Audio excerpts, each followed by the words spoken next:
Some choices haunt you forever.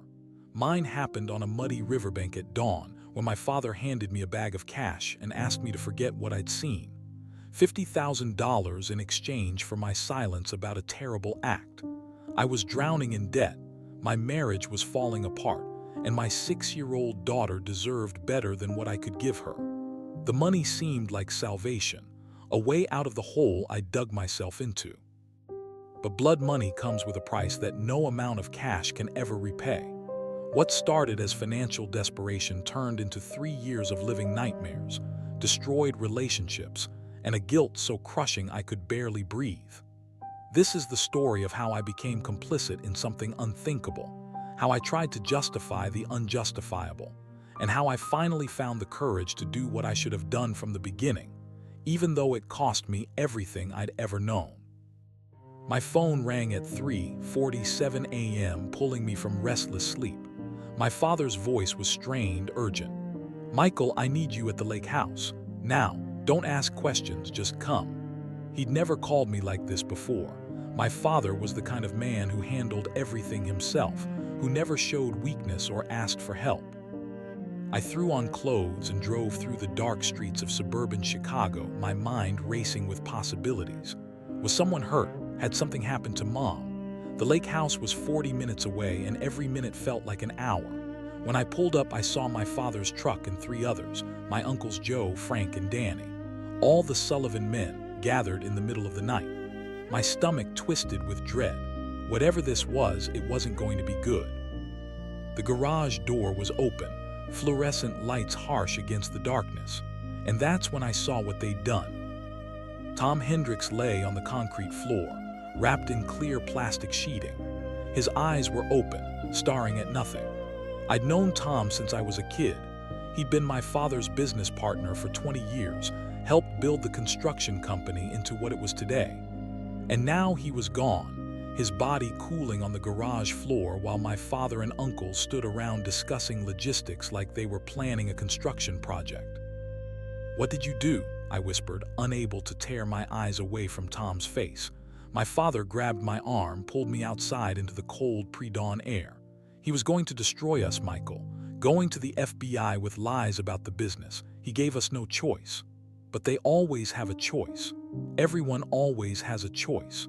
They'd chosen elimination over explanation, violence over vulnerability, and now they were asking me to be part of it.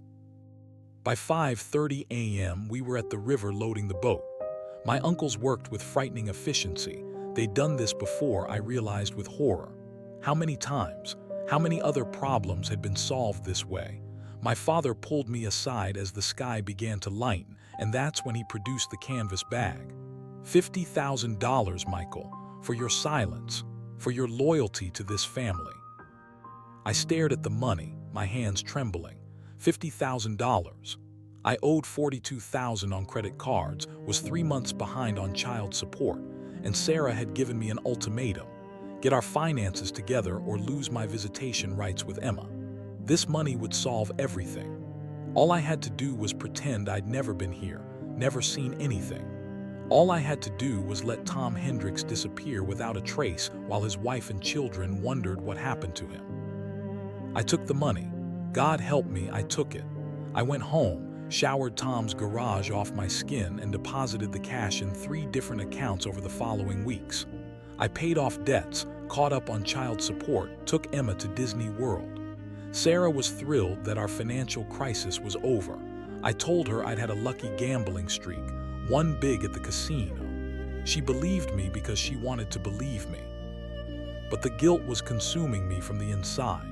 I couldn't sleep without seeing Tom's face, couldn't eat without tasting ash, started drinking heavily, showing up late to work at the family construction business, making mistakes that cost us contracts. Sarah noticed the change but didn't understand it. "You finally got us out of debt. Why are you falling apart now?" How could I tell her? How could I explain that financial freedom built on someone's life wasn't freedom at all? It was a prison with invisible bars. Tom was reported missing 4 days after the riverbank. His wife filed a police report. There was a brief investigation. Detectives interviewed everyone at the construction company, including me. "When did you last see Tom Hendricks?" the detective asked. I lied smoothly, said I'd seen him at work the previous week, didn't know anything about his disappearance. The detective watched me carefully, but I kept my face neutral. Years of construction work had taught me how to hide pain and exhaustion. The case went cold within months. Tom had some financial troubles, some documented depression. The official theory was suicide or voluntary disappearance. His family held a memorial service without a body. I attended, told his widow how sorry I was for her loss, looked his teenage son in the eye and lied about not knowing anything. The guilt of those lies weighed more than the original silence. I was actively participating now, maintaining the cover-up with every condolence.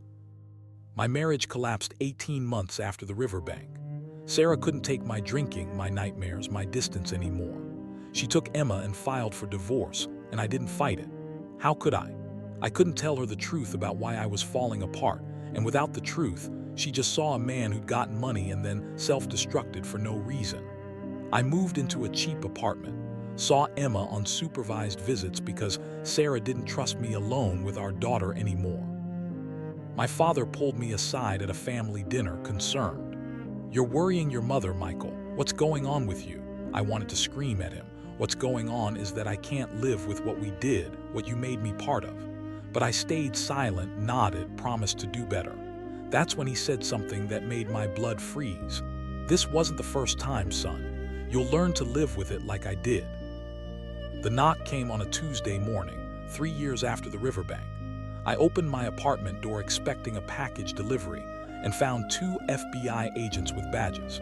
"Michael Sullivan, we need to talk about Thomas Hendricks." My legs almost gave out. Agent Rodriguez showed me surveillance footage from the marina, grainy but unmistakable images of my father's boat leaving at dawn, and a photo of me kneeling on the riverbank receiving something from my father. They'd been investigating my family for 2 years.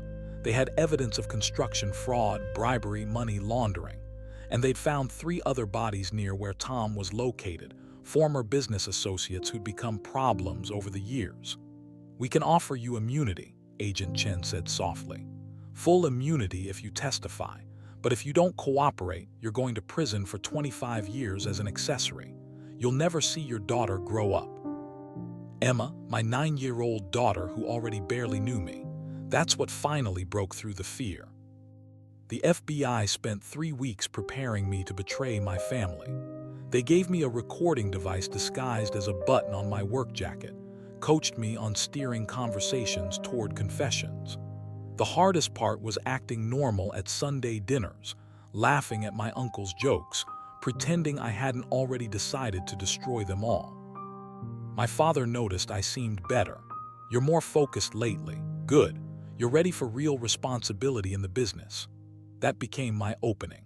Over 2 months, I drew out information, the bribery schemes, the construction fraud that had caused a hotel collapse killing 2 workers, the previous people who'd been eliminated over 3 decades. My father, proud of his legacy and eager to pass it on, told me everything. Every word recorded on the wire burning against my chest. The day he took me out on the boat to the spot and casually described Tom's remains 40 feet down, I nearly broke, but I kept recording. The FBI raided my father's house on a cold November morning. I watched from a hotel room as news helicopters captured him being led out in handcuffs, my uncles taken from their homes, the construction company office swarmed by federal agents. My phone exploded with messages from family, confusion turning to rage as they learned about my cooperation. "Traitor, Judas, you're dead to this family." The trial lasted 6 weeks. I testified for 3 days, my father glaring at me with pure hatred from the defense table. The recordings were damning, his voice confessing to multiple killings over 30 years. The jury convicted them all. My father got life without parole. My uncles got 25 to 30 years each. When the verdict was read, my father looked at me not with anger but disappointment, like I'd failed him. Like staying silent for 3 years before finally breaking had somehow made me the villain of this story. Maybe I was. Maybe there are no heroes here, just varying degrees of guilt. 5 years later, I'm rebuilding. Sober 2 years now, regular therapy, working for a construction company with no family connections. Sarah and I reconciled, not remarried but together, taking it slow. Emma is 15 and knows the whole story. She's proud I came forward, even if it took 3 years. She doesn't understand all the moral complexity, but she knows her dad eventually did the right thing. I gave back what remained of the $50,000 to Tom's family. It didn't bring him back or erase my 3 years of silence, but it was something. My mother died without speaking to me again. My sisters won't return my calls. In their eyes, I destroyed the family. Never mind that the family was built on decades of corruption and taking lives. I'm the traitor, the one who broke the code. But when I close my eyes at night, I can finally breathe. Because I know Tom's family got answers and my father can't hurt anyone else. Blood money extracts a price that compounds with every passing day. The $50,000 I accepted didn't just buy my silence. It bought my complicity, my self-respect, and 3 years of living as someone I despised. Every day I stayed quiet was another day Tom Hendrick's family suffered without answers.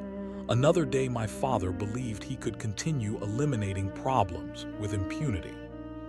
The hardest lessons are often these: that family loyalty has limits when family becomes criminal, that financial desperation doesn't justify moral compromise, that silence in the face of wrongdoing makes you part of the wrong, and that doing the right thing, even years too late, is still worth doing. I'll never get back those 3 years or repair some of the relationships I destroyed. But I can look my daughter in the eye and tell her that when faced with an impossible choice, I eventually chose justice over comfort, truth over loyalty, and conscience over fear. Sometimes that has to be enough.